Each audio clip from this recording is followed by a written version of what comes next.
Bienvenidos a un nuevo video. El video del día de hoy es la parte 3 y 4 de la historia titulada Los humanos no son mascotas. Parte 3. El científico que anteriormente había intentado envenenar al bípedo fue enviado inmediatamente de regreso al consejo para ser castigado. Mientras tanto, decidimos que necesitábamos investigar más al bípedo. Queríamos saber cómo había sobrevivido a tanto veneno.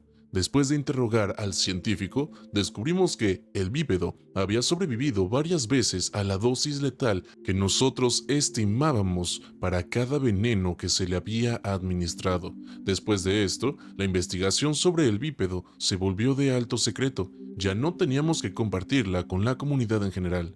Esto también ayudó a evitar que el bípedo siguiera siendo blanco de sus adversarios, aunque para ese momento el daño ya estaba hecho. Cuando se filtró la información sobre su arrebato, la opinión pública sobre él se desplomó. Estuvimos muy cerca de tener que abandonarlo en Solterra en varias ocasiones. Aprendimos mucho más sobre biología gracias a nuestra investigación.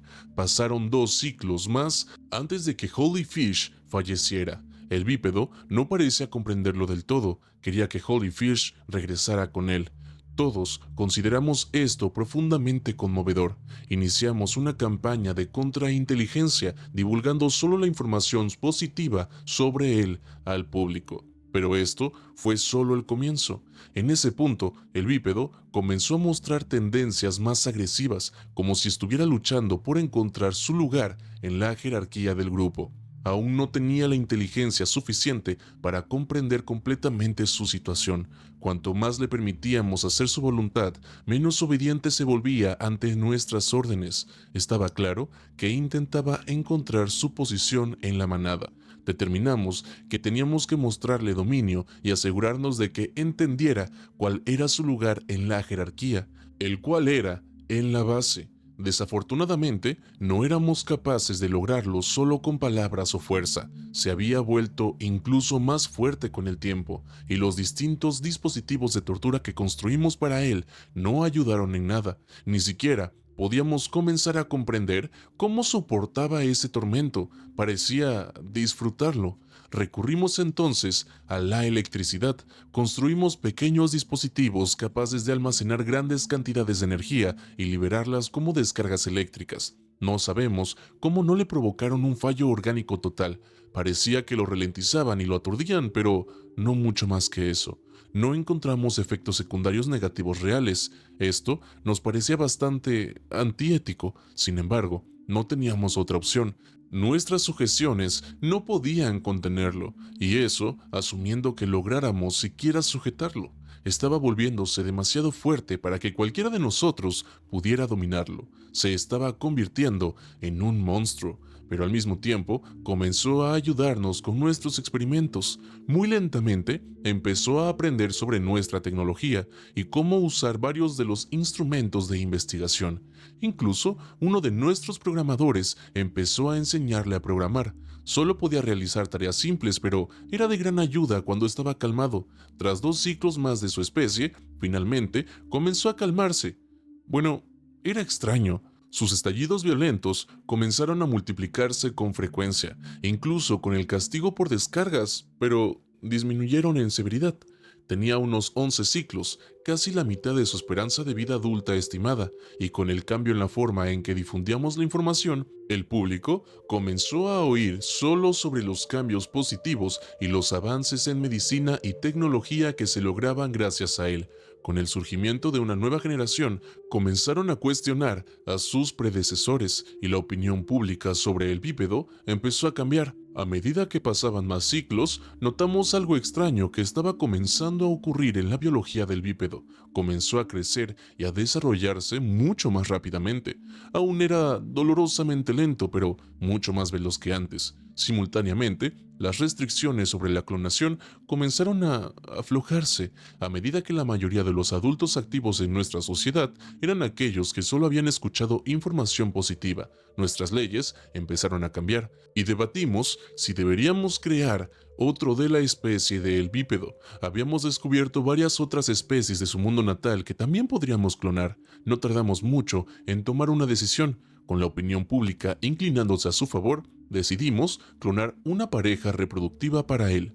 Poco se entendía sobre su proceso reproductivo, por lo que pensábamos que podría ser buena idea. También decidimos clonar a otra especie depredadora que se había encontrado junto con sus restos originales. No había diferencias notables entre la hembra y el macho en edad temprana, excepto por una parte del macho. Asumimos que probablemente se trataba de un órgano reproductivo específico del sexo. Otros mamíferos en su planeta natal también tenían algo similar.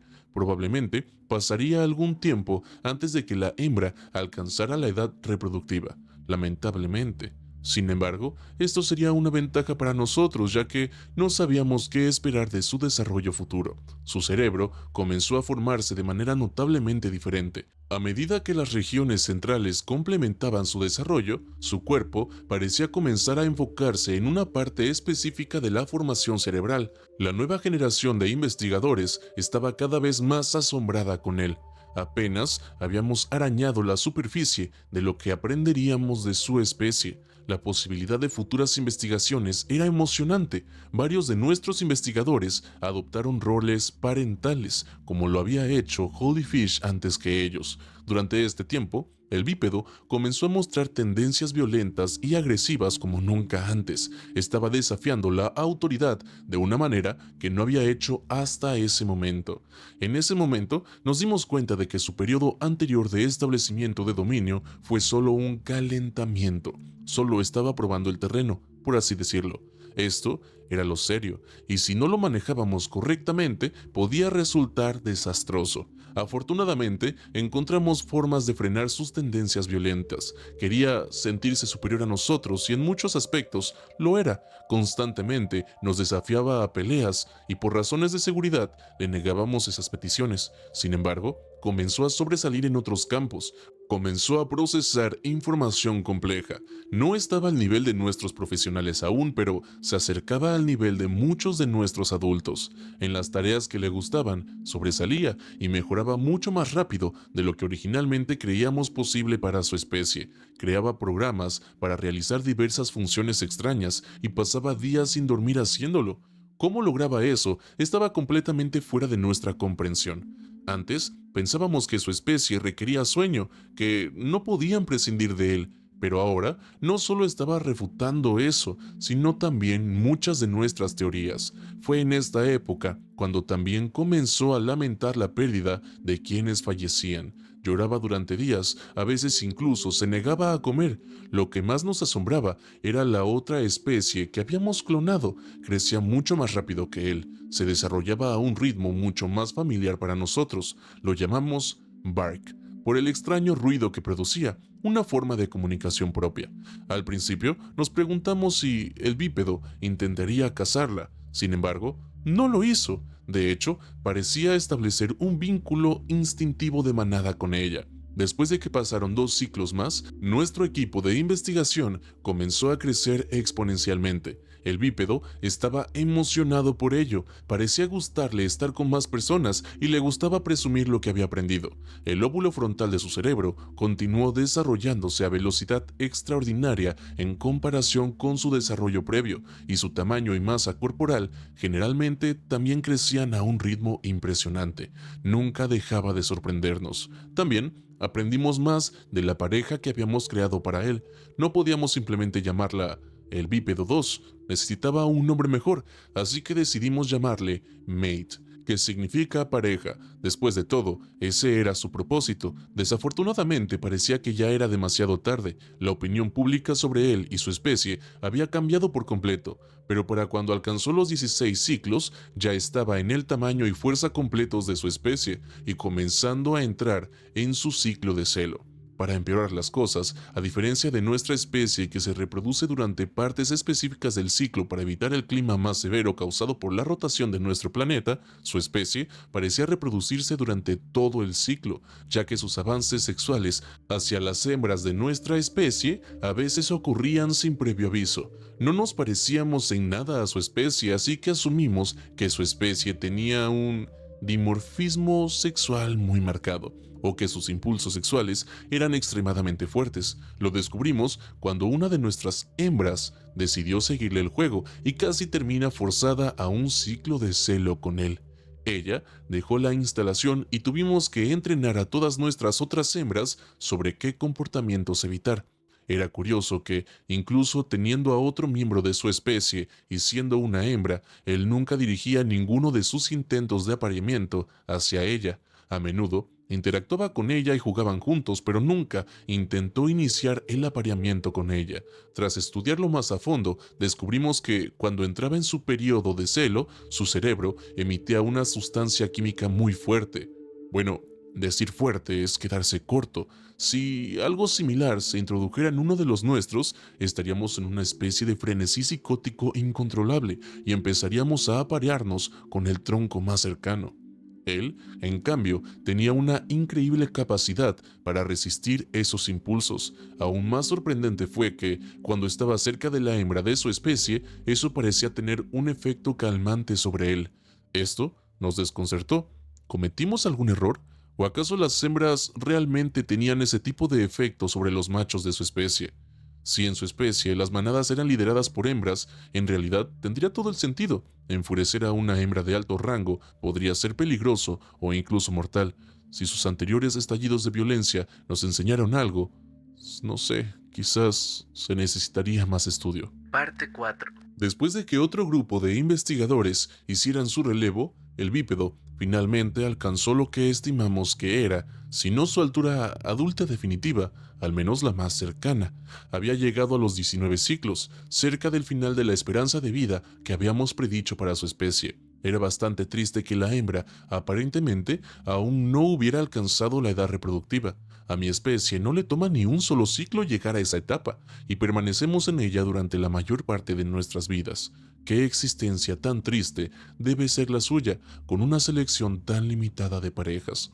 Pero estábamos obteniendo material excelente para nuestras publicaciones científicas. En los últimos 4 ciclos había formado por completo una nueva sección en su cerebro. No se parecía mucho a ninguna estructura cerebral de otra criatura que hubiéramos visto antes, y su función era asombrosa. ¿Recuerdan cómo un investigador anterior mencionó que su cerebro liberaba suficientes químicos como para llevar a uno de los nuestros a la locura completa?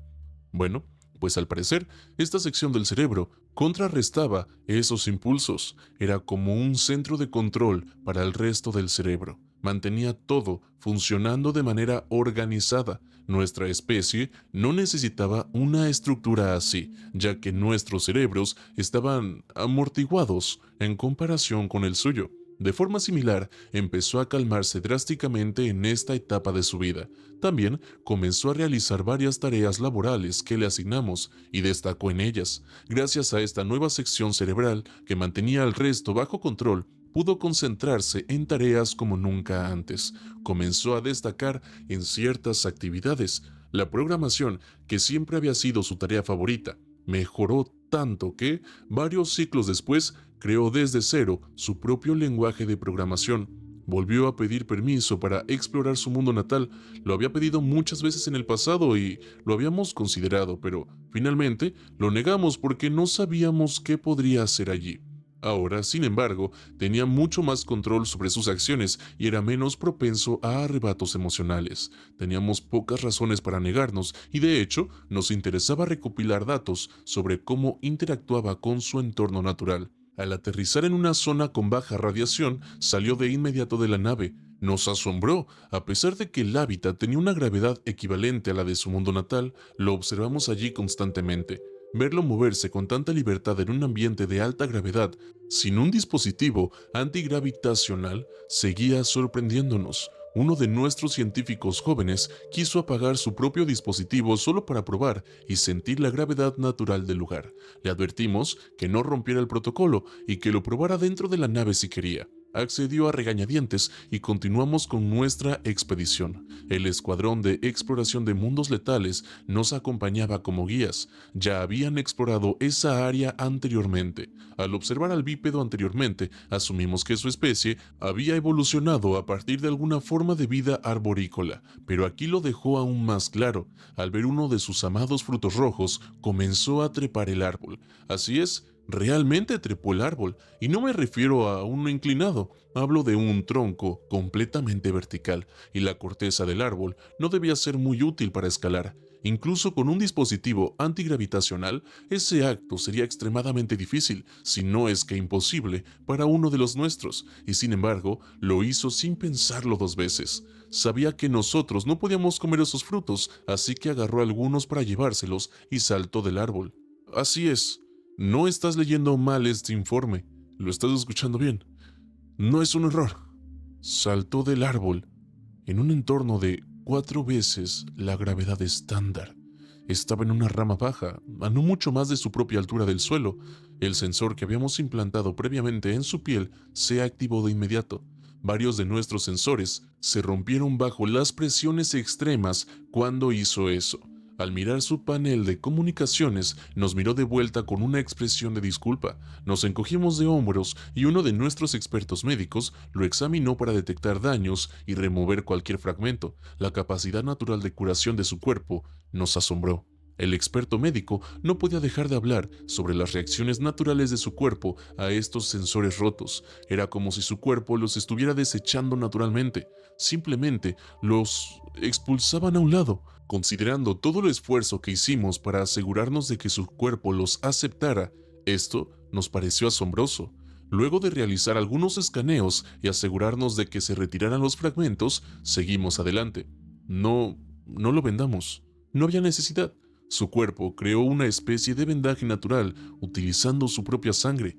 Esta se endureció y formó un sello mejor que cualquier cosa que tuviéramos con nosotros. Hemos sabido esto desde hace tiempo, y el estudio de este fenómeno mejoró nuestros tratamientos médicos en el sitio por varios siglos. Pero, unos cuantos rasguños pequeños en esos años jóvenes terminaron salvando incontables vidas.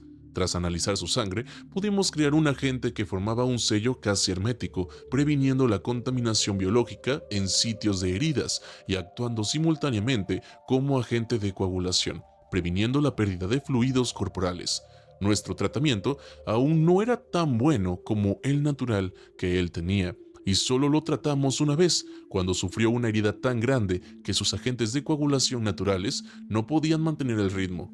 Eso en sí mismo fue un tesoro científico, pero bueno, me desvío un poco del tema. Revisa los registros si lo deseas. En este punto continuábamos nuestra exploración del mundo letal. Honestamente, la mayoría de nosotros estábamos emocionados por la posibilidad de explorar un mundo letal, pero éramos científicos, así que esto era algo raro para nosotros. Raro como los primeros científicos en la historia en hacerlo. No encontramos nada significativamente nuevo durante nuestra corta estancia en el mundo letal. Bueno, aparte de lo que ya se ha mencionado, recolectamos más datos de los que creíamos posibles sobre la fuerza y reflejos naturales del bípedo, y varios de nosotros pensábamos que tal vez tendríamos que replantear algunas de nuestras leyes de la naturaleza. Regresamos a la nave y discutimos futuras misiones de exploración. Decidimos que tener a un científico con él en el campo no valía la pena. Él mismo podía recolectar datos y traerlos de vuelta. Lo confirmamos durante este viaje. Era una de las razones principales para hacerlo. Además, cualquier daño causado a nuestro sistema sensorial tenía que repararse en la nave, ya que no teníamos la tecnología necesaria para hacerlo en el campo. El bípedo se acercaba al final de su vida, estaba muy saludable, así que cambiamos nuestras predicciones sobre su esperanza de vida. Pero aún así, solo le quedaban unos cuantos ciclos. Dicho eso, la mayoría de nosotros ya estaríamos retirados para cuando muriera, pero estábamos desanimados ante la idea de que podrían pasar otros 20 ciclos o más antes de que logremos clonar una pareja reproductora de su especie. Si las hembras seguían un patrón de envejecimiento similar al de los machos, entonces morirían antes de que el siguiente macho alcanzara la edad reproductiva, y nunca podríamos ver cómo crían a sus crías. Espera, ¿cómo criaban a sus crías? Suponiendo que no alcanzan la edad reproductiva hasta los 14 ciclos y que solo viven 25 ciclos, eso significaría que los padres morirían antes de que sus crías alcanzaran siquiera la mitad de su masa adulta. Se supone que son una especie gregaria. Eso no tiene sentido, pero no podíamos estar equivocados, ¿verdad? Ninguna especie puede vivir más de 25 ciclos, ¿cierto? Si había algo que pudiera probar que nuestras teorías estaban equivocadas, era el bípedo. Ya lo había hecho antes, tantas veces que para nosotros ya era lo normal desechar teorías. La teoría de la conservación de la masa y la energía también podríamos tirarla por la ventana. Decidimos tener una conversación con el bípedo para tratar de obtener más respuestas. La mayoría de nosotros ya estaría retirado para cuando obtuviéramos respuestas por la vía natural. Así que queríamos aprender lo que pudiéramos ahora. Comenzamos preguntándole si estaba empezando a sentirse atraído por su compañera y confirmó nuestras sospechas. Explicó que, si bien se sentía atraído por la idea de una hembra de su especie, aún no sentía una atracción real por ella. Tal vez, en su especie, solo las hembras entran en celo y ella aún no ha tenido su primer ciclo. Preguntamos sobre los reportes previos que lo implicaban en intentos de apareamiento con nuestras hembras, y su cuerpo se puso rojo y su temperatura aumentó. Esto era una señal de ira o de enfermedad. Explicó que no quería hablar de eso, que se sintió fuera de control en ese momento y que no se sentía atraído en absoluto por nuestra especie. Esto nos sorprendió un poco, pero al mismo tiempo, especialmente a nuestras hembras, les dio un gran alivio. Quiero decir, aparte de otro miembro de su especie, ¿quién podría sentirse atraído por semejante monstruo sin pelaje? Incluso la idea resultaba repulsiva, aunque claro, siempre existen individuos especialmente trastornados con fallos cognitivos que podrían inclinarse por ese tipo de cosas. Continuamos permitiéndole explorar su mundo natal sin nuestra ayuda, y nos sorprendió gratamente toda la nueva información y descubrimientos que él nos traía. Su capacidad para maniobrar en ese extraño entorno significaba que era mucho más eficiente que nuestros escuadrones de exploración de mundos letales. A menudo los dejaba atrás y se iba por su cuenta molesto por lo lento que eran. Eventualmente, simplemente empezamos a dejarlo ir solo a explorar, llevándose un botiquín básico, un kit de recolección de muestras y un transmisor de emergencia solo por si acaso.